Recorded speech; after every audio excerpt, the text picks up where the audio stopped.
The second big sorting algorithm we'll discuss is Quicksort. In some way, it's related to merge sort and has complementary benefits and disadvantages. So it's good to have both of these around.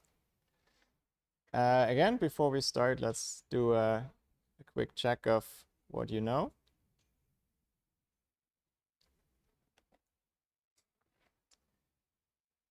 You see the patterns, so it's the same type of answers, same set of answers from before.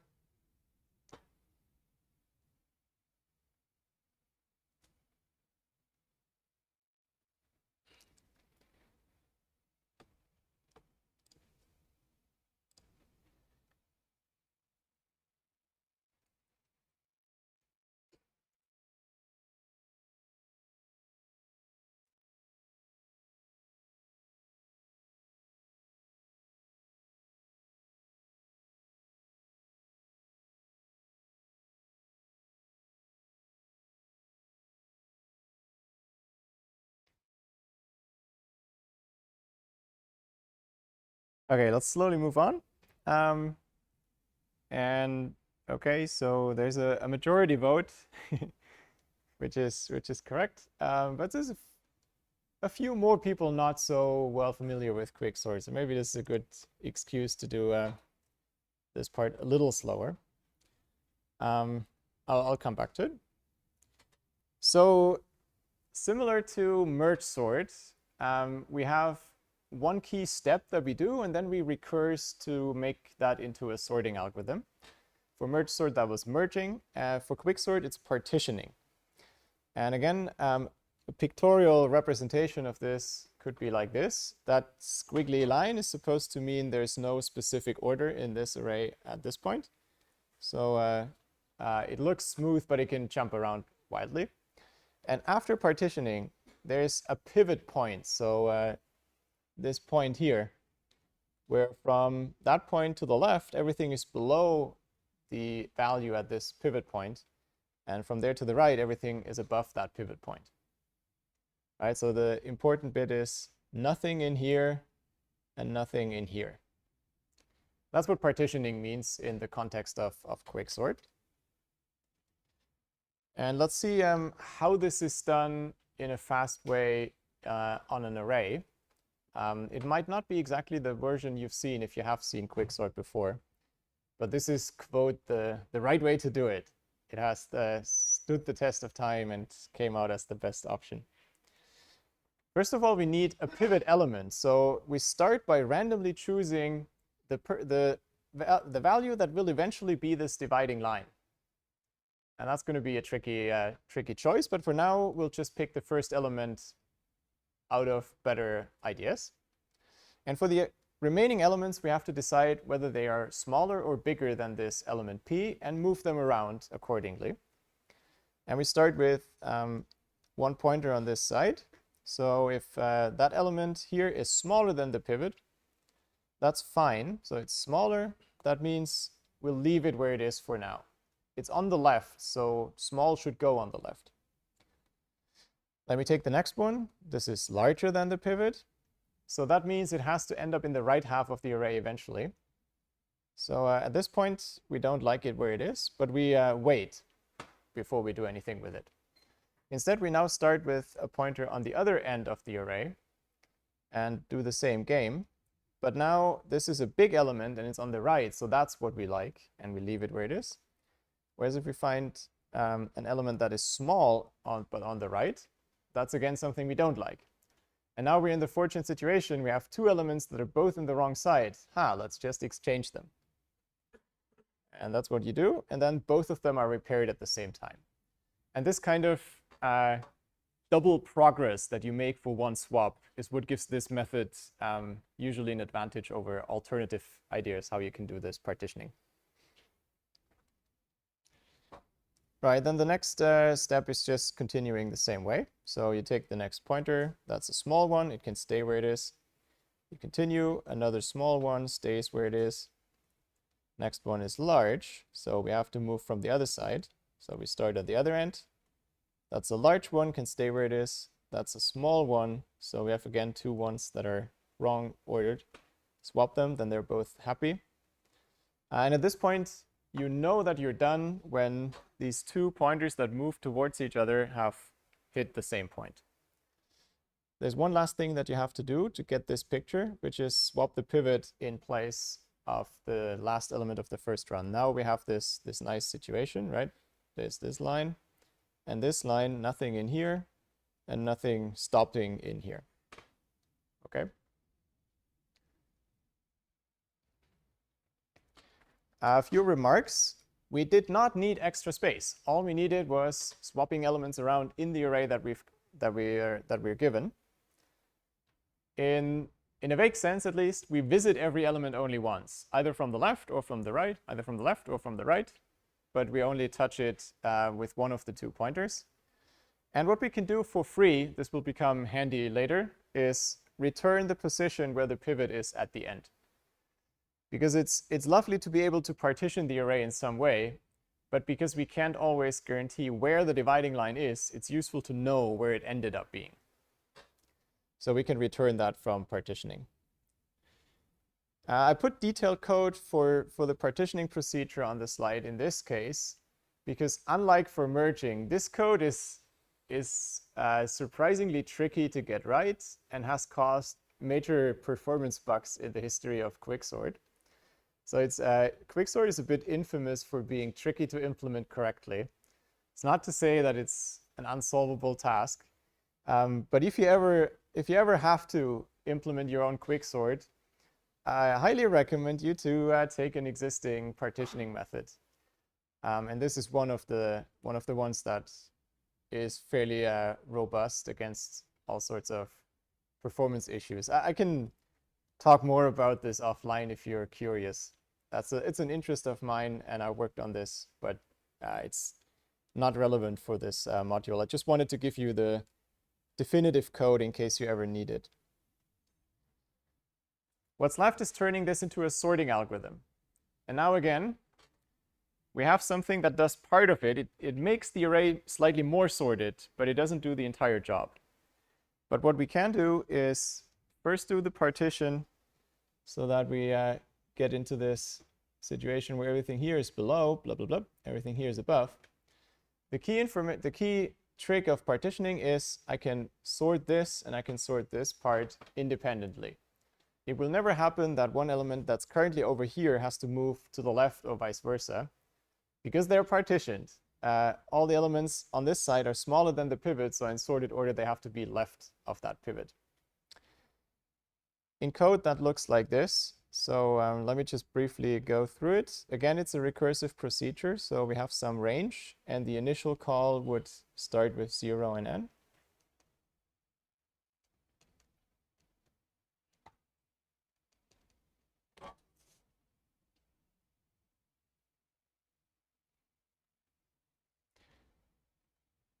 Then we stop if the array that we're looking at has only a single element, then there's nothing to do. Then we just return. Otherwise, we need a way to choose the pivot. And I left it generic here. There's some function that chooses some pivot from this range. A simple choice could be just pick the first element, like in the example. And that's an option, but I'll comment on it in a second. But there's some way to choose the pivot and get its position in the array. And then we call partition, where we tell the method, oh, please use this element as your partitioning element. Otherwise, it's as in the example. And what comes back is this position, j, where we have the dividing line between the two parts. And then we can sort the left and right parts independently. And that's all. So in Quicksort, all the work is done before the recursion. In mergesort, all the work is done after the recursion returns. OK, it's also a recursive procedure similar to mergesort. The choice of the pivot is fairly important and needs some thought, but I'll only do this very quickly here. One easy option is take the first element or some other fixed position, but that means you're potentially vulnerable to a bad worst case that someone might even exploit by explicitly giving you an input that makes you perform a long computation. Much, much better is a random choice. Then at least no one can give you a single input that will make you fail. This is very similar to binary search trees and the discussion of how tall, how high the random binary search tree is. And indeed, there is a deep connection that we'll come to. What often is done in practice is something in between. So for some reason, programming libraries shy away from using randomness. They prefer to have things deterministic. So instead, people use something that is at least not quite as risky. You take 3 elements and take the middle one of those as a pivot. That is likely to be better than taking a fixed position and has a few benefits, but it still is somewhat vulnerable. But these are the options. Before I tell you more about the analysis, let's see again what you know there.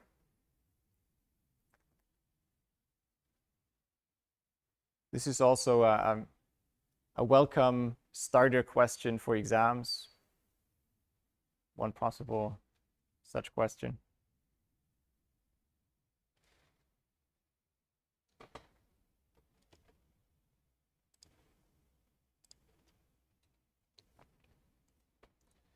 Okay, again, way too many answers to fit them on the screen nicely.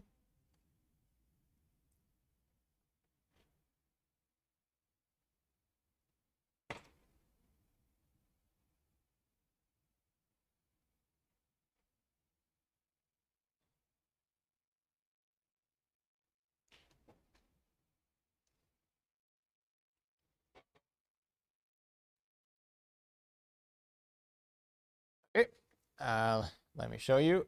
There's various bars, and majority got it right, but it's a bit of a trick one.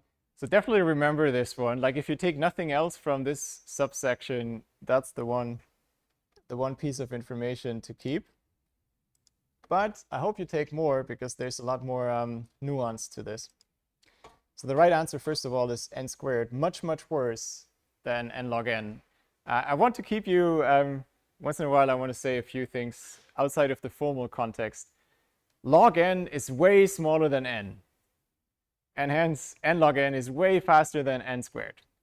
Okay, maybe that's obvious. Just if you look at the terms, what's the big deal? If you actually run things, it's such a big deal.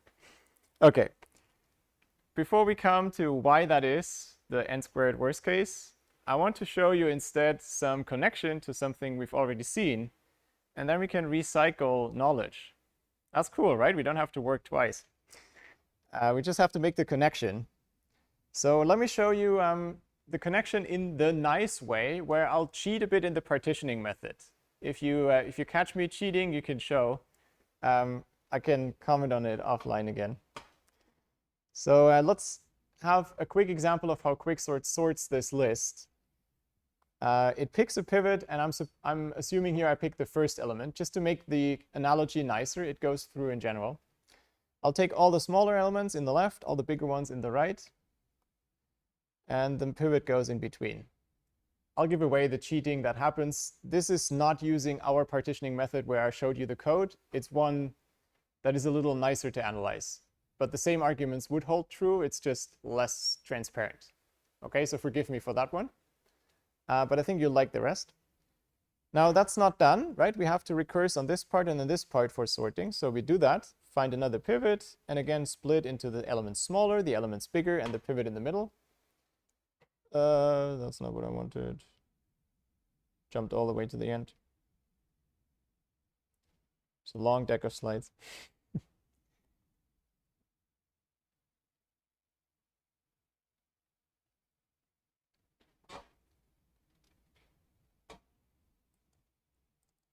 Yeah, I've done that, been there.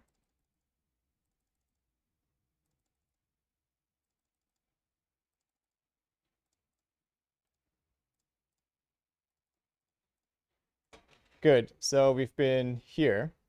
Then we partition this.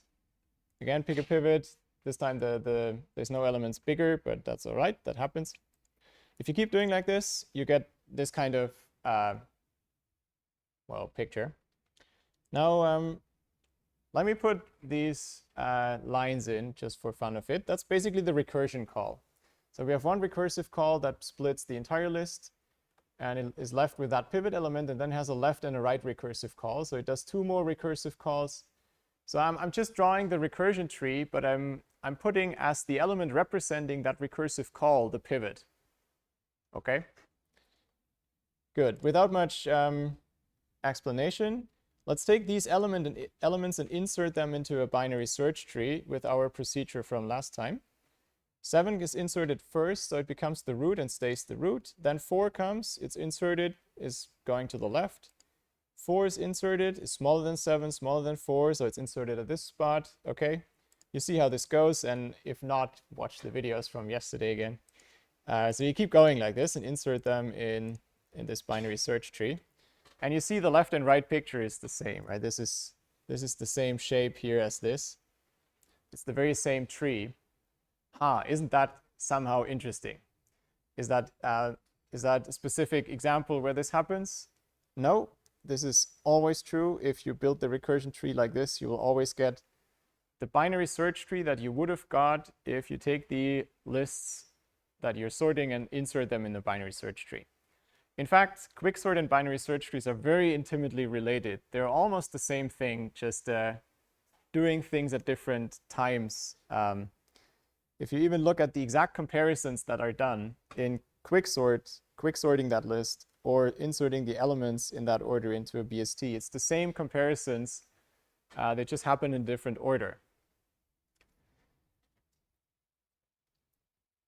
Forget about this part. That's the part I was talking about. This is not so important for us here. So what this means is, by and large, to analyze Quicksort, we can analyze binary search trees. And we've already talked about those. I haven't shown you the analysis, but I made the appropriate claims. So that also means the worst case for Quicksort happens if the recursion tree looks like this, or the binary search tree that you get looks like this. The comparisons you need to build this is you need no comparison for the first element, 1 to get the 2 down there, 2 to get the 3 down there, 4 to get the 4 down there, 5. So you're summing up the first so and so many integers. That's this sum. That's the famous little Gauss allegedly discovered that formula in primary school and so on, but it's quadratic, and so that's very slow. Now, the easy fix is doing randomization. If we choose the pivot at random, that is exactly the same as if we were building a binary search tree with random insertions, because the two are essentially mimicking each other. The very same thing happens. And so if you do this, or if you assume that the input is shuffled before you go, so I went over this quickly. An easy way to simulate the same thing is to, before you start sorting, you just randomly permute your array. You randomly shuffle it. Then you can also enforce the average case for Quicksort. And you can show that the exact number of comparisons you need is roughly this. Again, this is our friend from Unit 1, the tilde approximation, so asymptotically equal.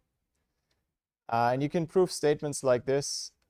If you want to know how likely is it that Quicksort uses not 1.39 n log n, but 10 n log n or more comparisons for your sorting of a list, then you can show that that probability goes down if the list grows like this, 1 over n cubed and n squared. Yeah.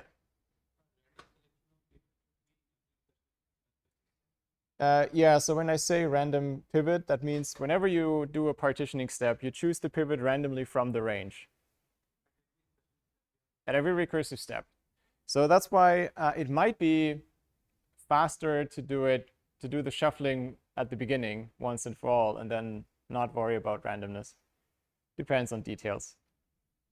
But if you want to pick the random pivot, you have to do it in each step, at least for this result to be literally true. The intuition behind this, again, this is a lot of math behind this that I won't get into. The intuition is for Quicksort to go bad or for a binary search tree to be really tall, you have to be not just unlucky a few times, but constantly. Like in Quicksort, you would have to have a pivot that's very close to the smallest so that you keep this long list in the next recursive call. And then it happens again that you only split off a very small range. And you have to keep going like this for a very long time. And that's just very unlikely because each time you're picking something random, but I'm telling you, no, you actually got something at the extreme ends. And that's unlikely to happen. The further you go down, the less likely it becomes.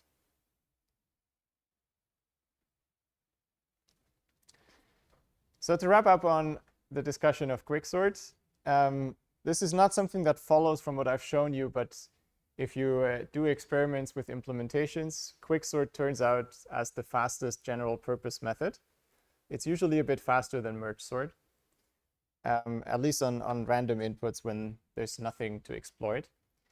The average case is n log n. That's just restating what we had here. In expectation, if you randomize the input order, or on average, if all input orders are equally likely. It doesn't need extra space. That's the big boon over merge sort, apart from being slightly faster often. It doesn't need this buffer array.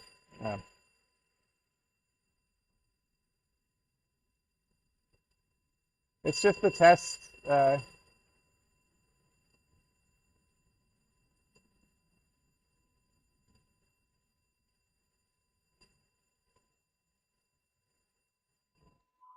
Yeah, it's great to schedule that during lectures, but what can you do? It's the scheduled test, so don't worry. The bell still works. We're safe. So Quicksort doesn't need extra space. That's a big advantage.